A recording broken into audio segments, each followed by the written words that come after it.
Donc, dans mon audio d'hier, j'avais abordé le fait d'avoir faim de réussir et que le changement, c'est pour tout de suite. Il ne faut pas attendre demain, attendre après-demain, attendre la volonté de Dieu, attendre que les planètes soient alignées, ainsi de suite.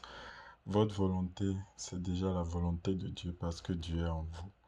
Mais lorsque nous commençons à changer, lorsque nous agissons vraiment dans la bonne direction, il y a des tentations qui se mettent sur notre chemin pour essayer de nous ralentir. Vous le savez, Jésus l'a dit dans le Nouveau Testament que lorsqu'on chasse un démon d'une personne, le démon se retire et va chercher sept démons plus forts que lui et reviennent avec eux et investissent la maison, c'est-à-dire le cœur de l'homme, et que sa condition présente devient pire que la condition passée, n'est-ce pas? Et l'apôtre Paul aussi a dit dans un de ses épîtres que le diable est comme un lion déchaîné qui rôde autour des chrétiens cherchant à les dévorer. Plusieurs personnes ayant lu ces versets ont pensé immédiatement que c'est vraiment des esprits malins qui dérangent les hommes, qui envahissent leur esprit, essayent de les détourner de Dieu, ainsi de suite.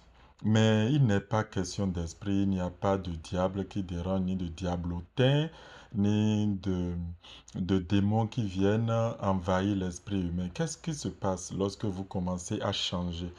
Vous savez que le subconscient, depuis votre enfance, est formaté à réagir d'une certaine façon. Si vous avez grandi dans une maison, dans une famille, dans une société, dans un environnement où les gens sont naturellement négatifs, où personne ne s'attend à rien de bon, où du matin au soir, les gens vous disent qu'il y a les riches qui sont à part et les pauvres qui sont de l'autre côté, et que parce que vous êtes issu d'une famille pauvre, vous n'avez aucune chance de devenir riche plus tard.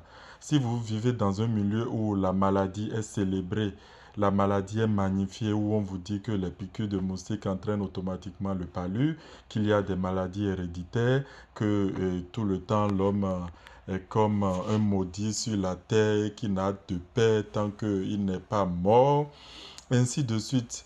Si vous grandissez dans une maison où on vous a enseigné que les autres sont des méchants, qu'il ne faut pas boire avec les amis, qu'il faut se méfier de l'homme, que l'homme est un loup pour l'homme, ainsi de suite. Si on vous a appris que le diable est une entité qui existe réellement et qui cherche à vous faire du mal, qui cherche à vous tirer vers l'enfer, ainsi de suite, alors c'est que votre subconscient a pris toutes ces notions, votre subconscient a pris toutes ces pensées négatives et les a vraiment installées en lui.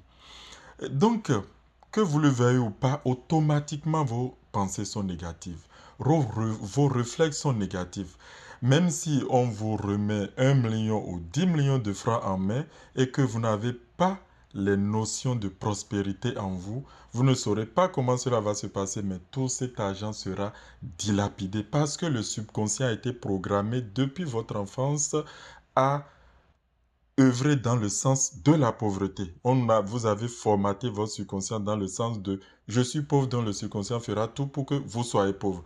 Si le subconscient a été formaté dans le sens où les maladies sont normales, l'homme doit être malade, nous ne sommes pas souvent en bonne santé dans la famille, toute maladie peut survenir à n'importe quel moment, alors le subconscient fera tout pour que vous soyez toujours malade. Si dans votre famille, vous avez été formaté dans le fait que les femmes de cette famille n'ont pas souvent la chance, elles ne se marient pas facilement, ou bien il y a des problèmes de fertilité, ou bien qu'il y a une malédiction ancestrale qui plane sur la famille depuis des générations, eh bien, quoi que vous faites, si vous avez de telles idées en tête, vous aurez du mal à vous marier, vous aurez du mal à avoir des enfants. S'il y a des malédictions de pauvreté, s'il y a des pensées de pauvreté, je dirais, où on dit, les parents et les grands-parents ont toujours dit, contentez-vous de peu, n'essayez pas d'entrer dans la classe des riches, ainsi de suite.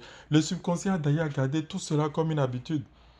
Donc, il y a la loi de l'habitude qui est parfois encore plus puissante que les autres lois. La loi de l'habitude fait que Si vous essayez de vous détourner de votre manière habituelle de faire les choses, le subconscient fera tout pour vous ramener là où vous étiez auparavant parce que c'est comme ça que vous l'avez formaté jusque-là. Alors, lorsqu'on dit que si un esprit mauvais est chassé va chercher sept plus puissants que lui, ou bien que le diable est en train de rôder autour de vous comme un lion cherchant à vous dévorer, c'est juste la formation de votre subconscient depuis la base qui est en train de faire ce travail. Le subconscient est déjà habitué à réagir d'une certaine façon, mais brusquement maintenant vous essayez de changer. Personne n'aime le changement, le subconscient non plus n'aime le changement. Donc il fera tout pour vous ramener en arrière, pour vous ramener vers votre état habituel de laxisme, de pauvreté, d'indolence, de paresse, ainsi de suite. Le subconscient fera tout parce que c'est ainsi qu'il a été habitué à fonctionner. Mais avec les exercices, avec le cours du Master Key System, vous voyez, depuis la première leçon, nous faisons des exercices. Chaque jour, il y a un exercice. On a commencé à apprendre à rester immobile pour contrôler le corps, après à contrôler les pensées, et puis progressivement, on a commencé à orienter la pensée dans une seule direction. Donc, c'est un exercice progressif pour vous amener à prendre le contrôle du subconscient et à l'orienter dans la nouvelle direction où vous voulez. Mais comme je l'ai dit et répété, cela demande une décision de votre part, cela demande de la volonté, cela demande l'envie, cela demande la fin du changement. Si vous n'avez pas cette fin, alors le subconscient qui a été mal formaté depuis le début va avoir raison sur vous et vous ramènera dans l'état normal où lui, il a été habitué à fonctionner. Mais si vous persévérez, si vous faites les exercices, si vous reformatez le subconscient, si vous reformatez votre disque subconscient, alors vous allez installer le nouveau programme des habitudes positives, des habitudes de prospérité, des habitudes de santé, des habitudes de bien-être, des habitudes de patience, et ainsi de suite. Le changement est surtout difficile pour les gens qui sont impatients, les personnes qui s'énervent pour un oui ou pour un non, qui s'enflamment, qui crient, qui font du bruit. Il est difficile parfois pour eux de changer parce que le subconscient est habitué naturellement à vous fournir les éléments pour la colère. Et maintenant, vous refusez de vous fâcher. Il ne sera pas content. Pourquoi vous venez changer les choses auxquelles il était habitué et qui faisaient que tout allait bien? Le subconscient va vouloir vous ramener encore en arrière. Donc, il faut ces exercices pour vous formater, pour remettre les choses à l'endroit et aller dans la bonne direction. Donc, rassurez-vous, ce n'est pas cette démon qui revient dans votre vie. Ce n'est pas un diable qui rôde autour de vous, mais c'est juste l'éducation que vous avez reçue depuis votre enfance jusqu'à ce point-ci qui fait que vous avez du mal à changer. Mais avec les exercices, il n'y a rien à faire, vous allez changer et vous allez prospérer. Le subconscient souvent utilise vos faiblesses, ce que vous avez, vous aimez et d'habitude.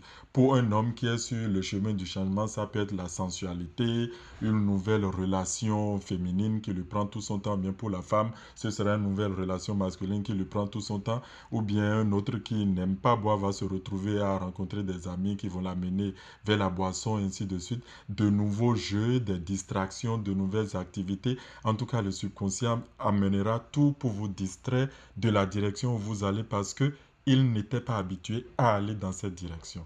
Donc, prenons-nous en charge, nous pouvons y arriver. Agréable journée à vous.